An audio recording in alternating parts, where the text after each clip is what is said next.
বর্তমানের সুখ বর্তমানের সুখ ভবিষ্যতের দুঃখ দেখতে দেয় না।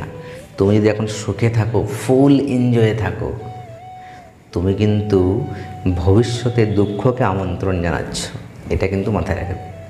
তুমি যদি এখন হোয়াটসঅ্যাপ, রিলস, ইনস্টাগ্রাম, ফেসবুক এইগুলোতে সব সময় মেতে থাকো, এটা কিছুই নয়, জাস্ট তোমার ফিউচারের দুঃখটাকে ডেকে নেওয়া, নেমন্তন্ন করা। যে আমি এখন দেখো, আমরা বিয়ে বাড়িতে কাউকে নেমন্তন্ন যদি করি, কার্ড দিই, ঠিক কিনা, কিংবা মেসেজ করে, ফোন করে বলি যে ভাই অমুক দিনে আমার বিয়ে, অমুক দিনে আমার কাকুর ছেলের বিয়ে, আমার জ্যাঠার ছেলের বিয়ে, আমার জ্যাঠার মেয়ের বিয়ে, তুই প্লিজ আসবি।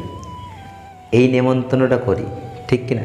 কিন্তু আমরা যখন এখন আরামে থাকি, মানে শুধু ঘুরে বেড়াই, সময়টাকে কেয়ার করি না, তার মানে তুমি ভেবে নাও যে তুমি তোমার দুঃখকে আমন্ত্রণ জানাচ্ছ।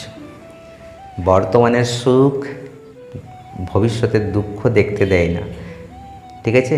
তার জন্যে এখন জমকে পরিশ্রম করো, পুরো মেহনত করো, দারুণ করে পরিশ্রম করো। তাহলে কিন্তু এখানে কিন্তু দুটো অপোজিট কাজ করে।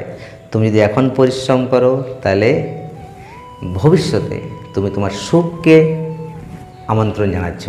আর যদি এখন আরাম করে থাকো, তাহলে তুমি তোমার দুঃখকে আমন্ত্রণ জানাচ্ছ। এইটাই পৃথিবীর নিয়ম। তার জন্যে এখন ভালো করে পরিশ্রম করো, এখন সুখ দেখতে যেও না।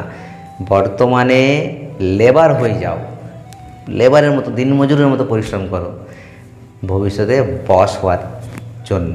আর যদি এখন তুমি বসের মতো থাকো, তাহলে কিন্তু ভবিষ্যতে লেবার হতে প্রস্তুত থেকো। বুঝতে পেরেছো?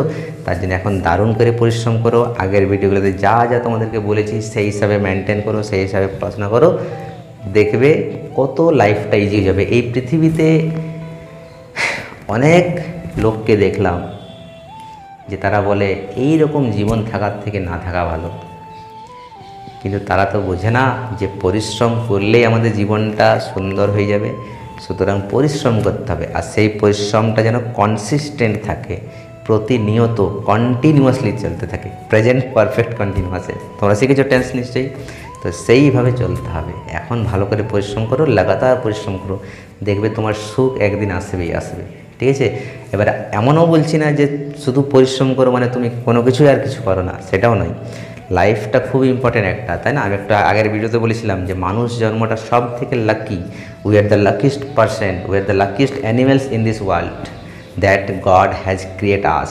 যে ভগবান আমাদেরকে তৈরি করেছে মানেই আমরা হচ্ছি লাকি পারসন। সুতরাং তোমরা প্রত্যেকটা মোমেন্টকে এনজয় করো, কিন্তু পরিশ্রমের সঙ্গে সঙ্গে, বুঝতে পেরেছো।